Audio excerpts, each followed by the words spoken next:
เหรอเล็กหรือใหญ่เบิ่งจะเบิ่งมากล้วยพี่น้องเลยใบกับโบมี่มากกับสิโบมี่พักกันเอามากินแก่ไอเขาว่าไอดีค่ะอันแหละตั้มกระแสบเด้อแก่ไอกระแสบพอแล้วเอามันลงเดี๋ยวมันขาดแล้วเนี่ยขาดก็เอาลงมาซะใบกับเรือตั้งแต่หมาก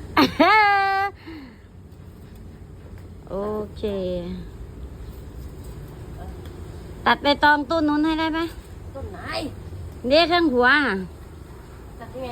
เอาครึ่งใบเดี๋ยวจะถือให้เอาครึ่งใบนี่จะตัดไปให้เขาเนี่ย อั อันนี้ปลูกนั่นแหละปลูกใหม่เพิ่งปลูกใหม่ยังไม่ได้อยากตัดหรอกแต่ว่าตัดไปใบเดียวพอโอเคขอบคุณนะคะกล้วยกับเฮียซ่าที่บ้านกล้วยเก็บเอาอารมณ์เราขอเลยจะไปไหนนะ